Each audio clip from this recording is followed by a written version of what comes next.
why does heart disease risk increase when you take anabolic steroids? And the more I asked these questions, the more it became obvious that quite a lot of people were oblivious or just never really took the time to understand these root cause mechanisms and just took it at face value that if you take steroids, there's a good chance you're going to suffer a heart attack at some point.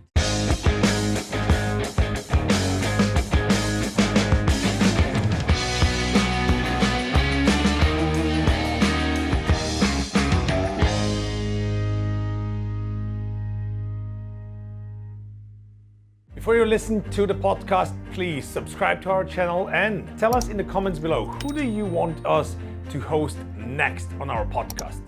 Dean, welcome to the podcast. It's an honor to have you on.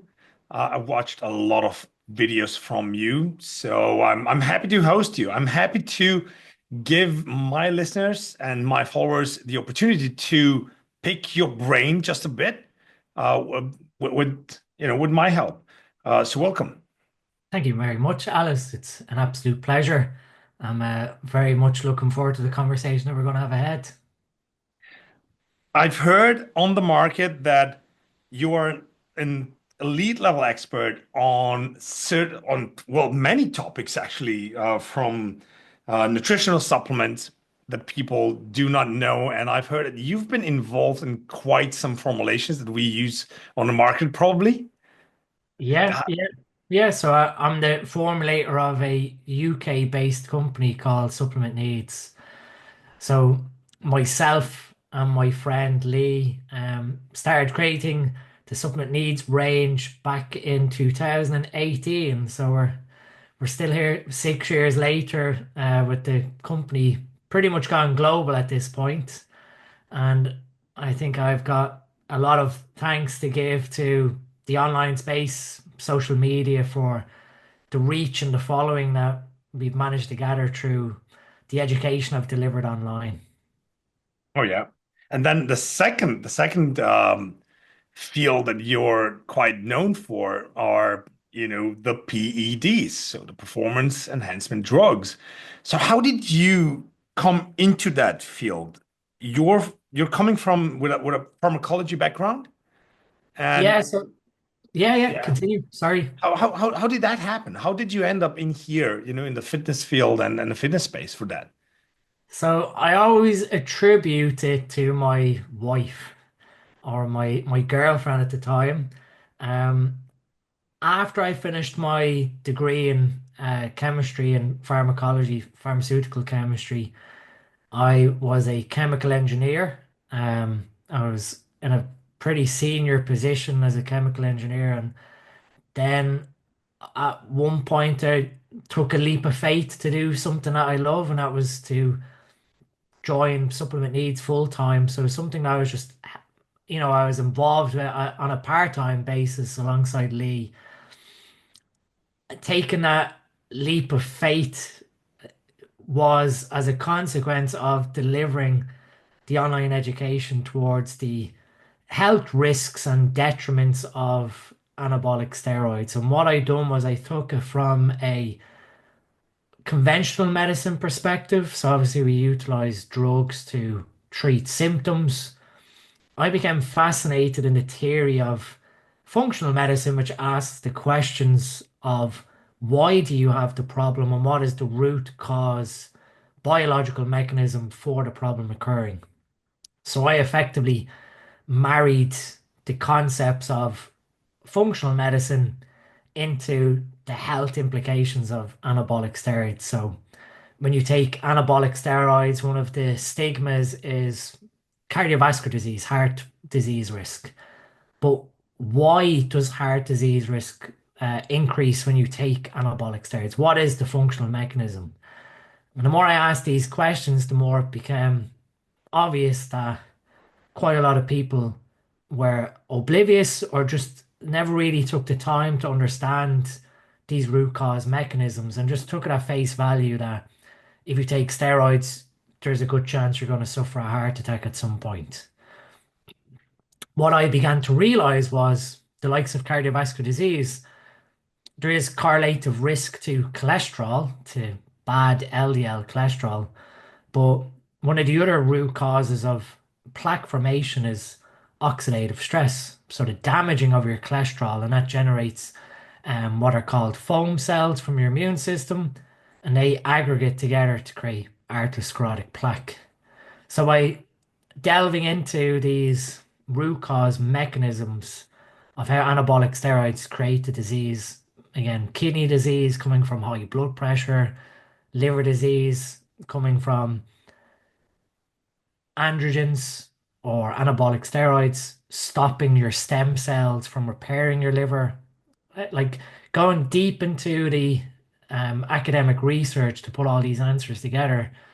Um, my wife at one point said to me, from listening to me have conversations with people within my own local gym community, that what I knew was a little bit too valuable to keep to myself or to stay within my own small community, to get online and start speaking out.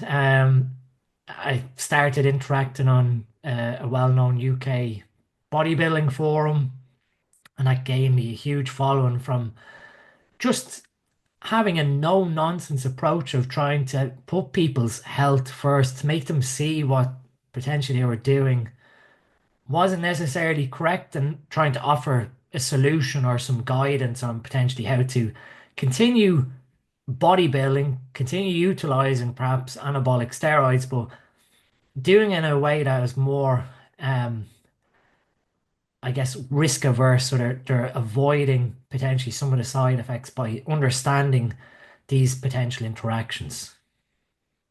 See, the research, how strong is research when it comes to using steroids and health, and also at the same time the benefits that the people are seeking, which is usually hypertrophy, so aesthetical goals. Do we have any research available for that, or do you have to, combine different fields, going to pharmacology, more clinical use of that, so which is not aesthetics, not for competitions and so on? What is actually available? So there's quite a lot of research when it comes to performance enhancing benefits. Basin, is a well-known American researcher who has conducted trials. The most notable one was escalating dosages of testosterone up to 600 milligrams and comparing the effects of fat-free mass increases between both trained and untrained individuals. And what they obviously observed was in those who trained, there was a significant increase in fat-free mass, so muscle mass included. But also in the non-training individuals, there was an increase in fat-free mass or a reduction in fat mass. So that of itself led that an increase in testosterone level yielded metabolic benefits aside from training itself, resistance training towards hypertrophy. The other clinical trials that have been studied have been escalating doses of testosterone towards, um, I guess, reductions in cholesterol, good cholesterol HDL, and elevations in LDL. So we've well ascertained that when someone is taking a supra physiological level of testosterone, so that's one above a physical level or physiological level of testosterone or a natural level, that HDL, the quote unquote good cholesterol, drops by about 15 to 20%, and LDL tends to go in the opposite direction and increases in association by about 20%. We then look further into the research, and that's where it becomes a little bit of an ethical gap. Because by knowing now that these compounds induce harm to humans at elevated dosages, it is very difficult to conduct a randomized controlled placebo trial whereby you give people very high doses of steroids and give others nothing and try and observe the effects, knowing that it brings health detriments. So, what we tend to produce within the scientific community are cohort analysis or population-based analysis, where people will acknowledge or disclose that they are using anabolic steroids, and you have a scientific community track those individuals over a period of 2, 5, or 10 years. There's quite a well-known cohort analysis. There's a Danish study where it tracked a group of anabolic steroid users for 10 years to assess mortality risk in steroid users versus the control group that were non-users.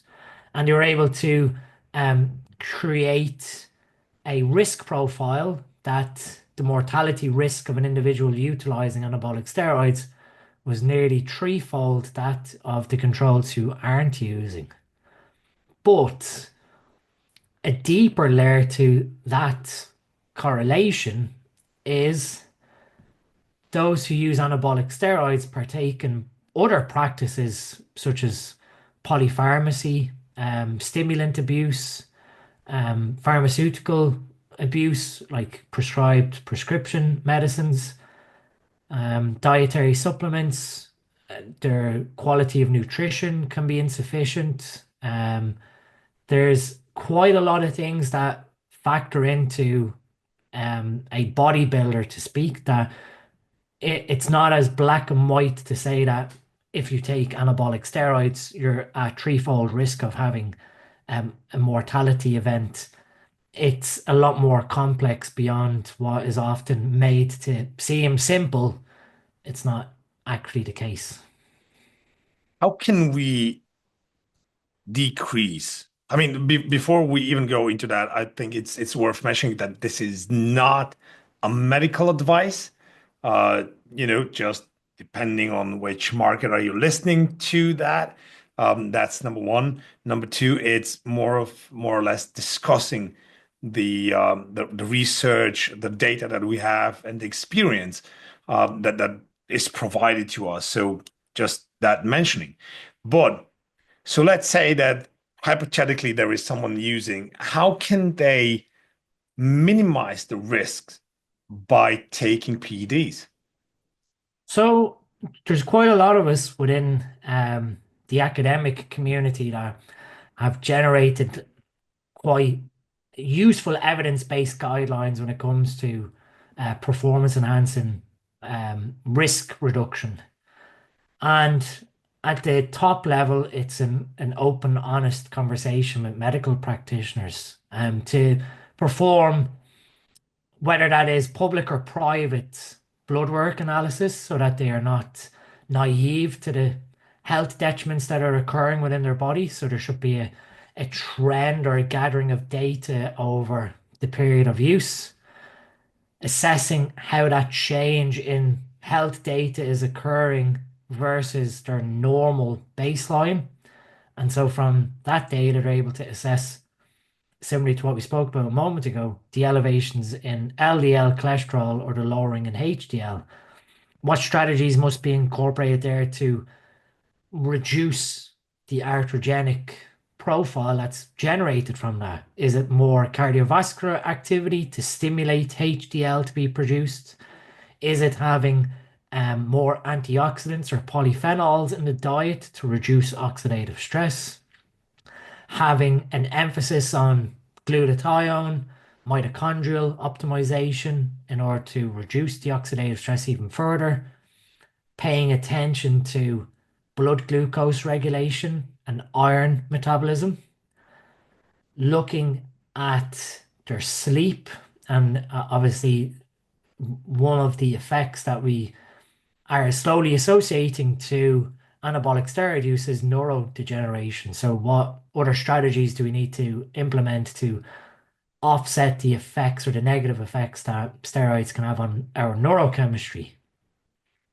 Looking at potential genetic predispositions of impaired neurotransmitters, whether it's dopamine or serotonin. Looking at our familial risk of certain diseases, whether that's elevated cholesterol, elevated blood pressure.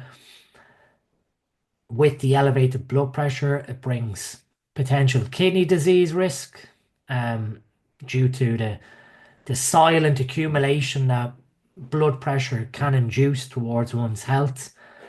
Quite often, hypertension goes unrecognized or even undiagnosed by that person because they just assume that that slight red face or that slight feeling of warmth is just something that's normally or naturally occurring. That slowly over time, that raised blood pressure is putting a lot of strain on the kidneys filtering that before they realize there's scarring occurring at their kidneys, which is irreversible. Mhm. So gathering data, blood work, blood pressure, blood glucose values, checking resting heart rate, paying attention to sleep quality and sleep tracking, and then the quality of the nutrition becomes very important. Quite often, those who go down the route of using anabolic steroids quite often feel that they have to eat big to get big, Mm. can't sustain a diet of whole food, quality food sources, Yeah, it's hard because you have to eat a lot. Oh, yeah. and then start to partake in junk food practices to keep their calorie intake high, which certain foods potentially could carry a level of cardiovascular disease risk, whether that's through oxidative stress from elevated fat intake or lack of micronutrients. Mm. So they have to realize that the quality of their nutrition becomes very important when they have that elevated hormone level as well. So it's not just a matter of take a lot of steroids, get massively big, and eat whatever you want because the steroids improve your metabolic health.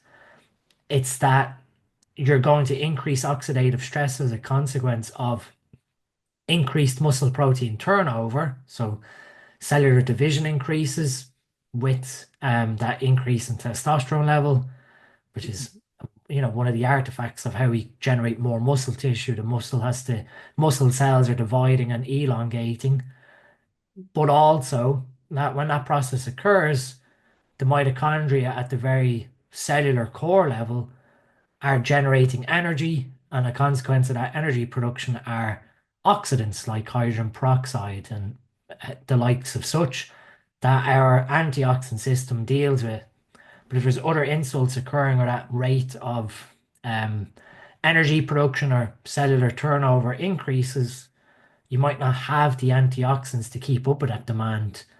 And that can slowly attribute to cellular aging, which is often very interesting because um, anecdotally, from a visual perspective, a lot of people will classically point out steroid users as looking a lot older than they actually are biologically.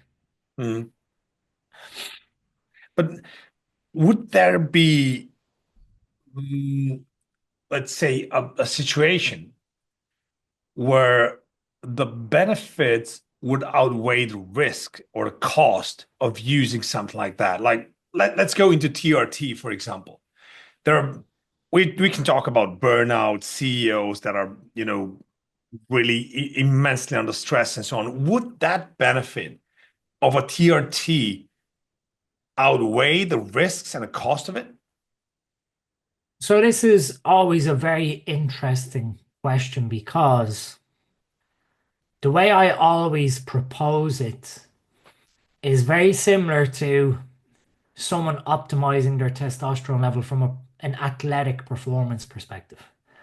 So let's say we have an athlete whose testosterone level is 20 nanomole. Mhm. They triple their testosterone level to 60 nanomole for sports performance benefits. They've gone three times their natural level to get to that 60. If you had a CEO or a very stressed business individual and their testosterone level was 10, now 10 would be considered hypogonadal. Mhm. And 10 would be a very low number that of itself could also bring health consequences like poor insulin function, elevated blood pressure from increased cortisol and stress, poor blood glucose regulation, poor triglyceride clearance, so from fat intake. And so that low testosterone level could bring its own consequences that if they use the TRT to come to what is considered the optimal range from the British Society of Sexual Medicine, who state having a level of approximately 25 nanomole, they've gone 2.5 times their natural level to get to that 25 nanomole. I always posit the question of what's the difference of someone going from 20 to 60 or 20 to 55 if you want to keep it accurate, two and a Yeah. half times their natural level, than someone who's gone from 10 to 25, which is 2.5 times their natural level. I would say it's a huge difference between them.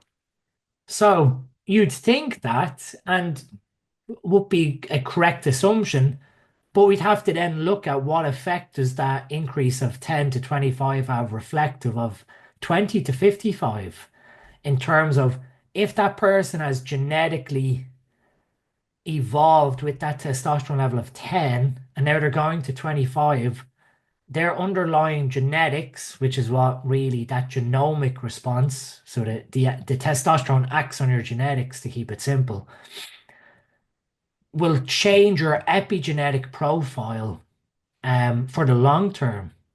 So that when you come off that 25 nanomole, you might experience even more severe hypogonadal symptoms when you return back to 10 because your genetics have adopted to 25.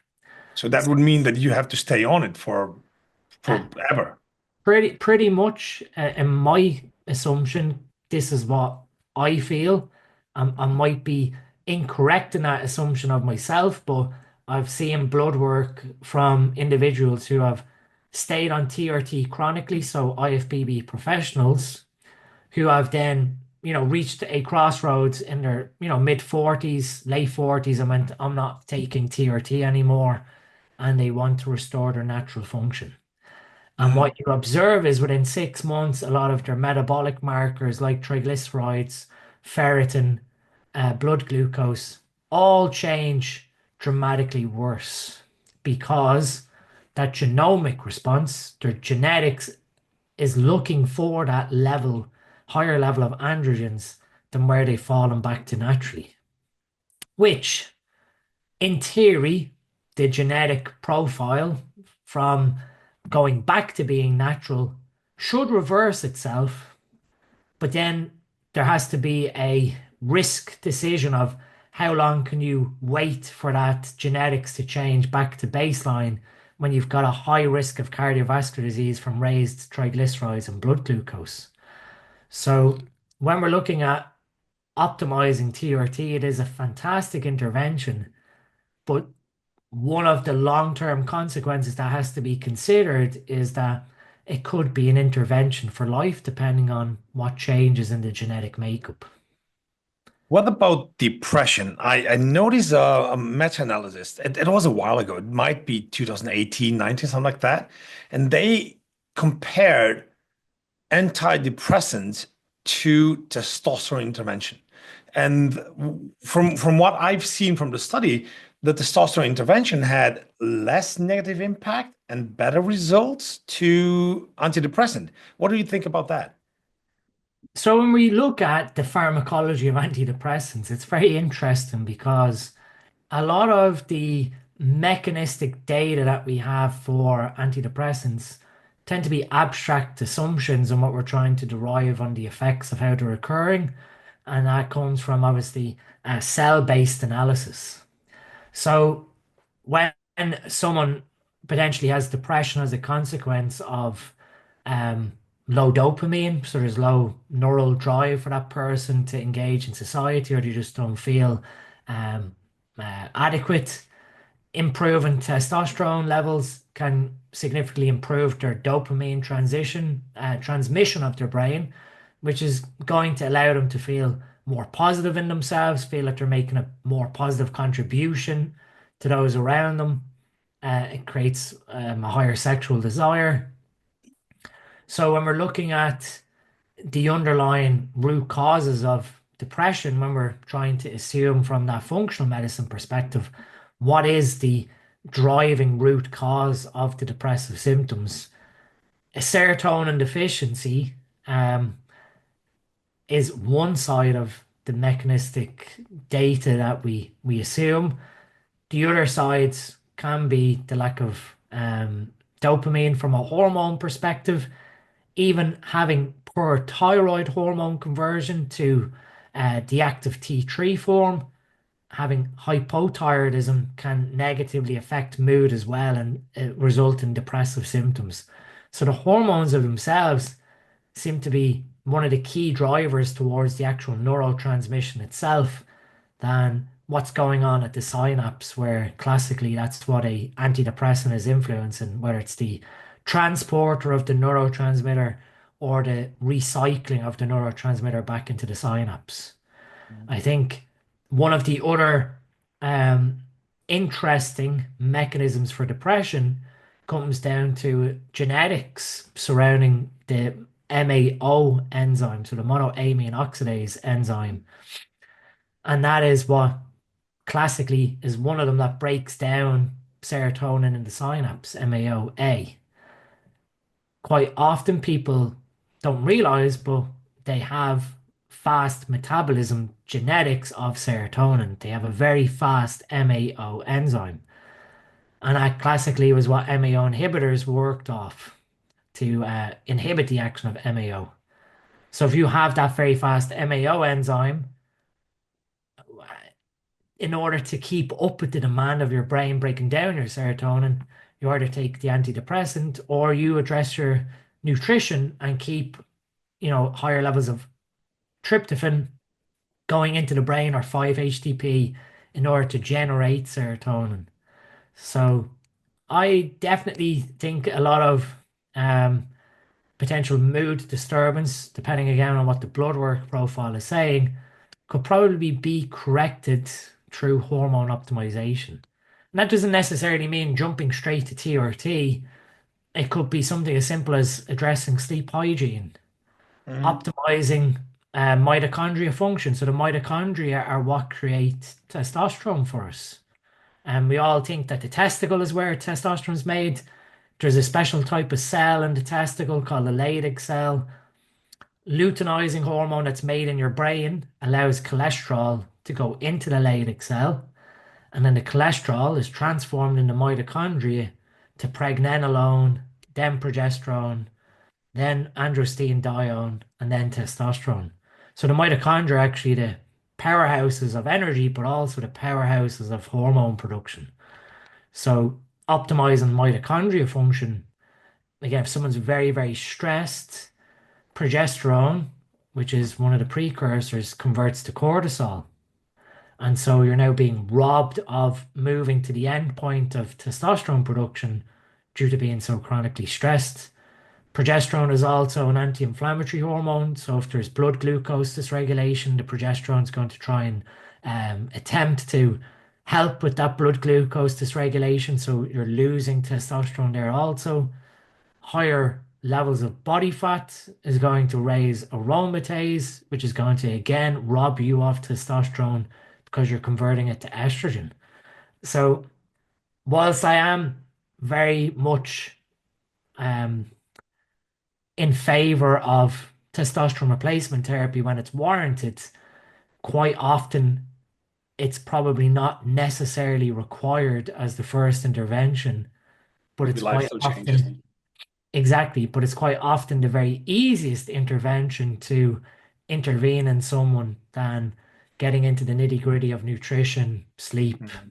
body fat, etc. I'm just thinking from my own experience. What you probably don't know, I've done a world record in 2012, and I was cycling for 11 days non-stop with less than 20 minutes sleep per day. And to prepare for that, I was sleeping less than 2 hours per day for over a year while I was working full-time job, 40 hours per week. I was next to that job working as a PT, trying to set up my own business and everything. And then during the nights, I was cycling because that was the only time that I could get my training in. So after a year of prep and doing the world record, that was May in 2012, it was okay, and I didn't felt so different right after the attempt. But when the months after the attempt passed, um, I started to notice a huge difference, and my testosterone levels were really down to PCOS levels of a female. Alopecia started to develop.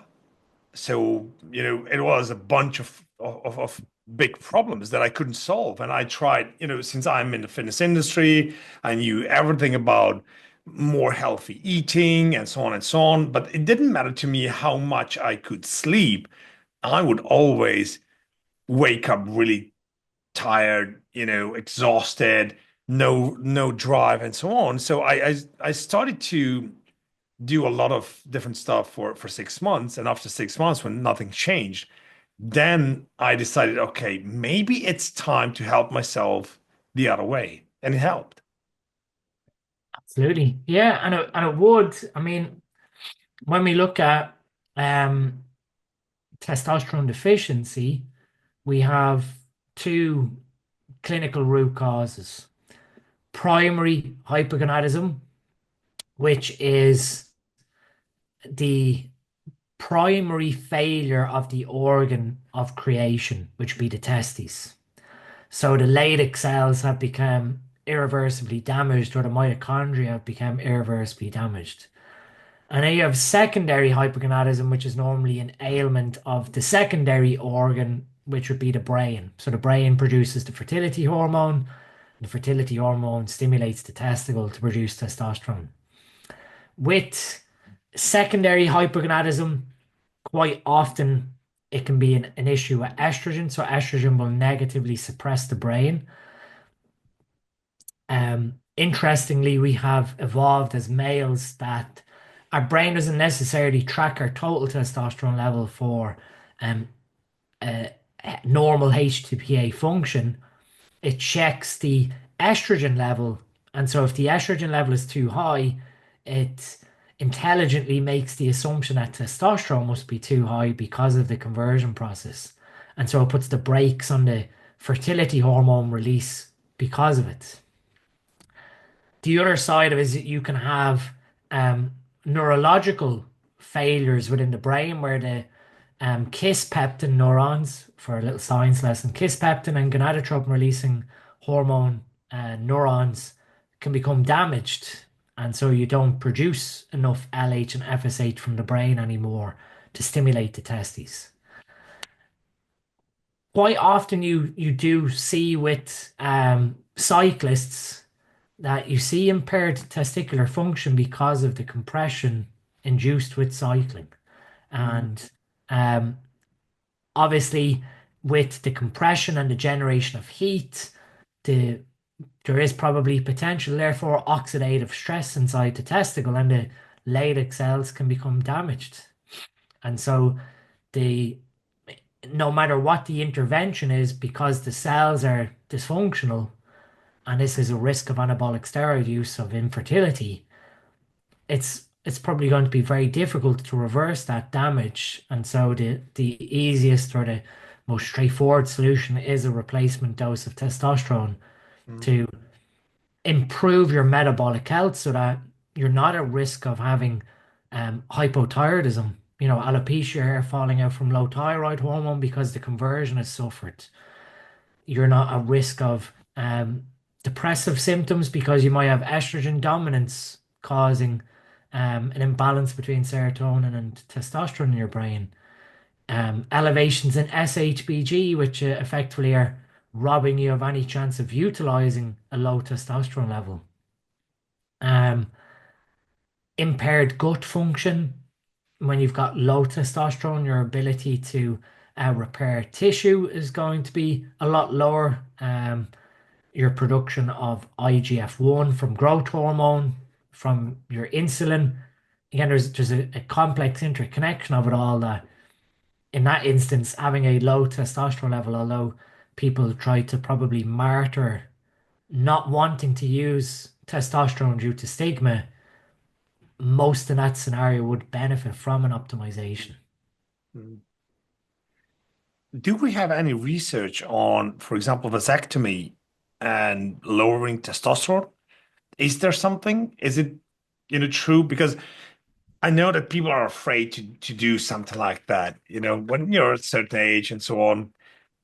I believe, that's just my belief. I might be wrong, that it's easier for us men to do something like that than it is for females. I believe that any kind of intervention with females, it's far more complex than it is for us. How does Yeah, what is the research saying? I have not personally seen any research, but again, with the podcast, if anyone has citations, I really like to read it for a vasectomy. But we do have research towards varicocele, which would be considered almost like a varicose vein within the testes. The way you view like a varicocele is like a physical blockage preventing your fertility hormone from reaching your testes. With a vasectomy, you are basically just creating a roadblock to the epididymis, and so you're Mhm. not releasing sperm from the Sertoli cells.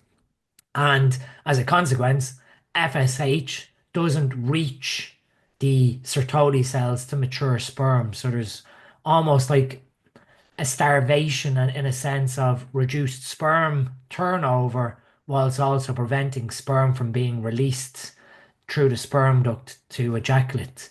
So in that instance, I've not seen any crossover of a vasectomy affecting total testosterone level because it's not interfering luteinizing hormone's ability to reach the Leydig cell, and that's where testosterone creation occurs. That's a good thing in that perspective. So men, feel free, just go cut it up, and you're good to go. Definitely. The wellness perspective. So you said, oxidative stress as such, and maintaining proper sleep hygiene will definitely help. We have many different variables right now, from watches, the Aura Ring, Whoop bands, and so on and so on. How much sense does it really make for Gen Pop client for us, for example, to use that, to utilize that, to monitor sleep, to monitor steps, daily steps, and so on and so on. How much, in your opinion, does that affect, you know, that oxidative stress and so on? When we look at wearables, I like wearables for the fact that then you have some accountability to correlate the current environment to some level of data. But when we look at something like sleep tracking, um, a classic anecdote that I always tell surrounding sleep tracking is for a long time I'd wake up and my Aura ring would say that I had a bad night's sleep. And I would wake up feeling fantastic. And I'd look at my Fitbit on my left hand. So I'd have the Oura ring on my right and the Fitbit on my left. The Fitbit would say that I had great deep sleep. You look very refreshed. And so I couldn't really figure out why both of them were saying opposite things. So then one night I put the Fitbit onto my right hand with the Aura ring, and sure enough, the next day both of them correlated with one another. And I slowly realized that my wife sleeps on my right side. The wearable was picking up her movement in her sleep. And so every time she moved in her sleep, it was disturbing, obviously, the gyrometer of the sleep tracker, I which see. was then saying that I was having poor sleep. Now, in theory, if you share a bed with someone, their micro movements at night could disturb your sleep. Mm. And that is what the tracker is picking up. But if you wake up and you, I guess, subjectively feel very refreshed, but the data saying objectively that you shouldn't be, which one do you trust how you feel versus what the Yeah. tracker is showing? And so I've often said that if you do wear these wearables, don't look at the data for the first 2 to 3 hours when you get up.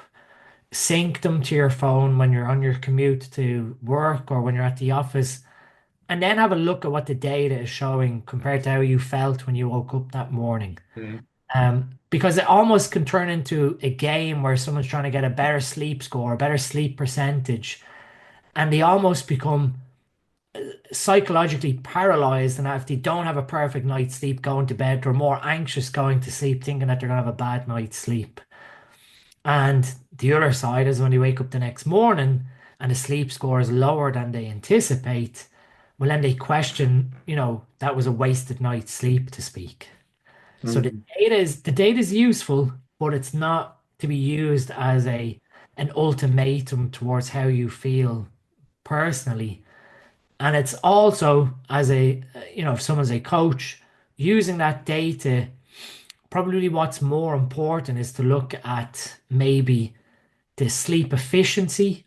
So the amount of time awake versus asleep, those micro awakenings, and the level of deep sleep or the percentage of deep sleep that's being gotten per night on average across the whole week, in order to coach someone on maybe perhaps they need a better sleep ritual or sleep hygiene practice.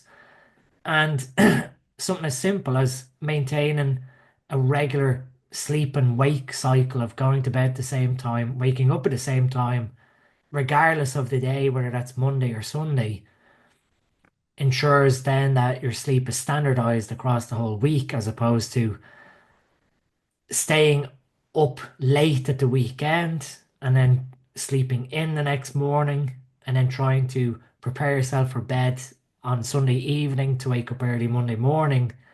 Having that diligence and discipline to maintain that same bedtime will probably serve you better when it comes to Monday morning getting out of bed. Mhm. I have two more topics where we can be, I hope so, fairly short. Topic number one would be supplements. So, what supplements would you, as an expert, recommend to everybody?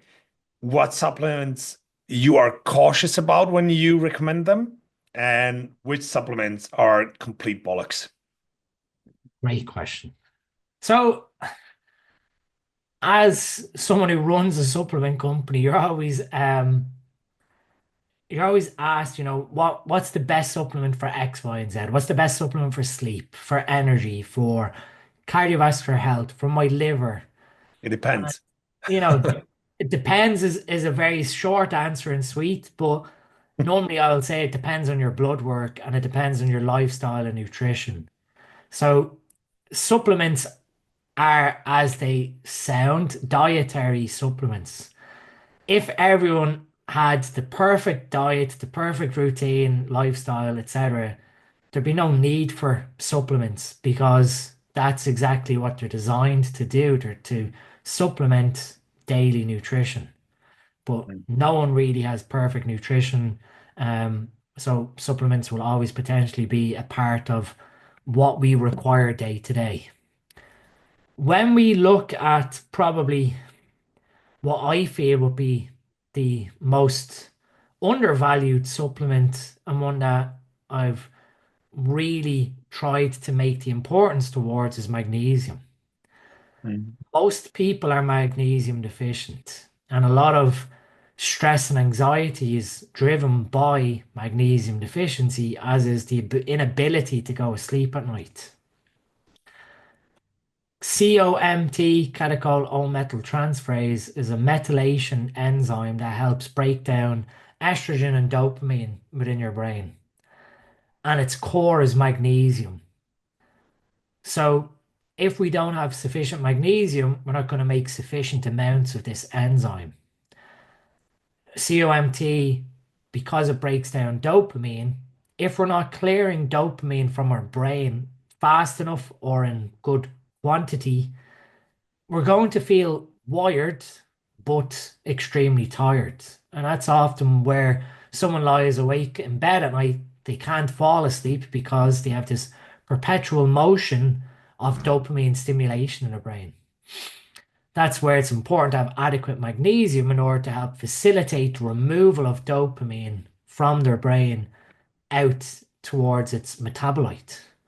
So magnesium deficiency really presents itself in that magnesium and stress is a vicious cycle. And this is a great published paper if you put it into Google. And it shows as we get more stressed, the more cortisol we produce, the more magnesium we utilize in order to break down the adrenaline from the cortisol. And so you then become more stressed and more magnesium deficient. And now you've got more dopamine and you're more wired and tired. It just keeps perpetuating that if we address obviously the underlying stress first and foremost, but then we utilize more magnesium, we come at it from the angle of both. The RDA of magnesium globally is around 300 to 400 milligrams. In the academic research for trained athletes and individuals, it sits around 10 milligrams per kilogram body weight. So for a 70 to 80 milligram male or female, you're looking at 700 to 800 milligrams of magnesium, which is double the recommended daily allowance. And magnesium is probably one of the few minerals that is very difficult to get in abundance from food other than high fat sources such as nuts and seeds. Would you say any particular form that you would suggest So to? when it comes to magnesium and the chelates of how they come, it's normally the percentage of magnesium that's looked upon. So magnesium bisglycinate is magnesium attached to two glycine molecules. By weight, it has about 10% magnesium. So 1,000 milligrams of magnesium bisglycinate has 100 milligrams of magnesium. Whereas magnesium oxide has a percentage of about 50%, 55% magnesium. So you get a higher percentage of magnesium, but the absorption of magnesium oxide tends to occur within the gut. It acts as an osmolyte, so it hydrates the gut, but it causes a bowel movement. So it's normally a laxative. Whereas magnesium bisglycinate, the two glycines have a calming effect on the brain. And obviously, the magnesium is then working to increase your magnesium content for all these enzymes. This is often where it's, um, I guess, undervalued that someone will say, oh, I am taking magnesium as a supplement, but won't necessarily view the amount of magnesium that they're taking. So if they're taking 1,000 milligrams of magnesium bisglycinate, they make the assumption that they're taking 1,000 milligrams of magnesium, It's when not actually. really it's 100 milligrams. And What so, what about sorry, what about magnesium malate? so I magnesium, was always a huge fan of yeah, that. dimagnesium malate is two magnesium stuck to malic acid, which is great for ATP creation. So it feeds into the energy cycle. We utilize it in our electrolyte product as the magnesium source Mhm. with magnesium taurate, because magnesium taurate gives magnesium to the heart. It's a hydrating form of magnesium for the heart tissue. So when you're looking at dosing your magnesium supplement, pay attention to the percentage of magnesium and then look at the secondary benefit of what you're looking for, like magnesium malate for energy, magnesium taurate for the heart, magnesium oxide for the bowel, magnesium threonate. The threonate chelate can cross the blood-brain barrier, bringing the magnesium into the brain, so it has a more calming effect in the brain. It just really depends on the sub effect you're looking for from the supplement. And then obviously the total percentage magnesium. So if you require 700 milligrams of magnesium and your magnesium supplement, two capsules is giving you 100 milligrams, you might need 14 capsules per day to get that recommended daily amount of magnesium that you require for your body weight. So it becomes a very undervalued supplement, in my opinion. Would you take it with a meal, or could it be, does it really matter? Those are the most frequent questions that we as coaches get asked. You So know, for magnesium, it's not as detrimental as something like calcium. Calcium tends to require strong stomach acidity in order to facilitate the absorption. With magnesium, something like magnesium bisglycinate is absorbed efficiently within the gut because of the two glycines. Mm. Two glycines help across the gut wall into the bloodstream. My recommendation usually is to my clients, if you take more than one, take it with a meal because then you don't forget it and it's easier to chug it down. Certain capsules or whatever with certain clients tend to, have a weird feeling after that or a weird aftertaste and so on. So it's the easy recommendation to hold on to and to be consistent with. Yep. And that again with the magnesium, you can take a bolus before bedtime to help with sleep hygiene. But if you're dosing it steady throughout the day, by the time you get to bedtime, you already have sufficient magnesium in your body that you should be in a relaxed, calm environment neurologically. Um, I think to go to like the opposite end of the question of like what supplements are absolute BS, uh, Yeah. testosterone boosters. Oh, yeah. Yeah, but you see them. It's such good marketing, and you can sell them so well because people are willing to pay good money for it. And that goes back to obviously the TRT question that we discussed. As a formulator, testosterone replacement boosters, or whatever way you want to view them, in order for you to increase your production of testosterone, you need more luteinizing hormone, which will bring more cholesterol into the testicle. There's probably one out of them all, that's potentially Tonkat Ali, that you might be able to extrapolate to humans that can increase LH production. And that LH production comes from making more gonadotropin releasing hormone. How you boost testosterone production in the body is you lower estradiol synthesis, you lower aromatization because your testosterone will stay as testosterone then. So if you want a quick marketing hack in order to increase total testosterone levels, you just drop estradiol and in tandem your testosterone stays as testosterone, you've now more total. A lot of it is marketing numbers like ashwagandha and there's a paper on shilajit increasing testosterone.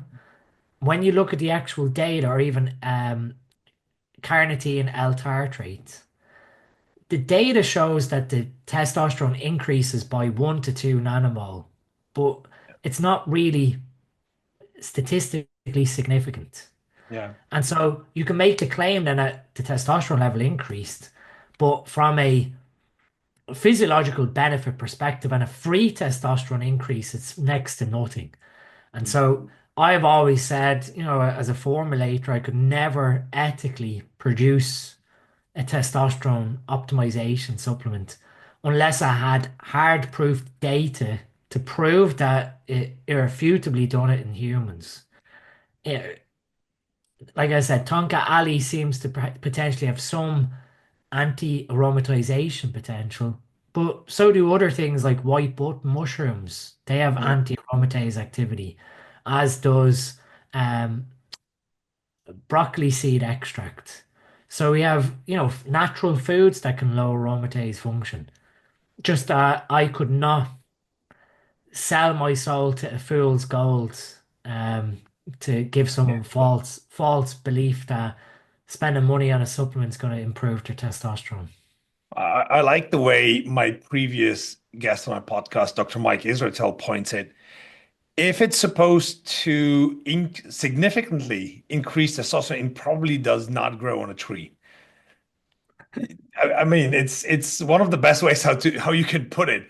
It's yeah, it probably doesn't grow there. Probably you cannot, you know, be the gatherer of it and expect that to work really well. So I mean, like the the simplest way, like I said, to increase testosterone naturally is to lower estrogen production or lower the impacts of estrogen on the brain. Now, do we have a lot of herbs that can do that naturally? There's very few. Do we have some pharmaceuticals that can increase luteinizing hormone and lower estrogen's effects in the brain? We're pretty sure we do, but again, they're not natural. They've been synthetically derived and medically prescribed that in theory we can raise testosterone production without actually utilizing testosterone of itself, but it all relies around estrogen being the enemy to speak. Yeah. Dean, I will cut us short and I will forget my second topic and I will definitely invite you for one more because I have tons of more questions to ask, but I've been taking so much time away from you. People don't know that we've had a private event beforehand. So I just feel I wouldn't feel good about it if I ask you one more question. So just cut it up here and I invite you for another episode very soon. Absolutely. So thank you for being with us. Thank you for sharing your knowledge. Thank you for sharing your valuable insights. If people, you listen to that and you need like a proper advice on supplements, on, the other stuff that we talked about, the PEDs, I would urge you to contact Dr. Dean, ask, book a consultation, and fire away. If you're Dean, where's your gym? I believe you open up a gym, right? We did. We opened up a gym and pool in the south of England in Dorset. That's where Supplement Needs was first launched many, many years ago. So it's become full circle. A year ago, we viewed a facility and decided to purchase it and turn it into. I think people underestimate, they think it's just a gym. It's not. Um, when you go into it, there's a private clinic for blood work and testing, liver scan. Um, we have a recovery suite with a cryo spa and infrared saunas. We have a physiotherapy office where we have a chartered physio working, a huge seminar space. So if you're ever in the UK, Alice, you'll have to come give a seminar for us. And we've then Absolutely. the gym, a retail store, and a cafe. So it's, I think when people step in and they realize it's not just a gym, they're a bit blown away by what we've put into the facility. I've seen the pictures and I've seen that you partnered up with a good friend of mine, Primal Strength and Steven. I think they're amazing. We're selling a lot of Primal Strength kit over here as well. I'm a huge fan. Yeah, So we, I we still have my own gym in Austria. I sold mine in Slovenia because for me it was like an anchor and I just wanted to travel the world a bit more and teach trainers how to be better trainers and how to coach people better. But I take that invite. The next time I'm in the UK, I will drop by. I'll give you definitely a call before I do that, obviously. absolutely. But yeah, I will put your links, your contact details, the link to the health hub, everything else to SN supplements. So supplements needs. I will put everything in the description below. So please take a look at it, make contact, and please, as well, let me know in the comments below if there are any other topics that you want us to talk about or any specific guests that you want us to have on.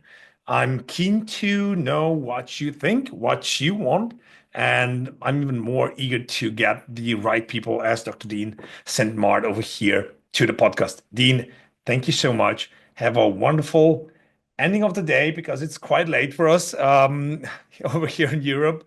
But yeah, thanks again. It was a pleasure. Thank you very much, Alice. If you like this video, then click here to watch more of videos like that. If you have not subscribed to our channel yet, please click here. And don't forget to tell us in the comments below, who do you want us to host next so that you get the guest that you want?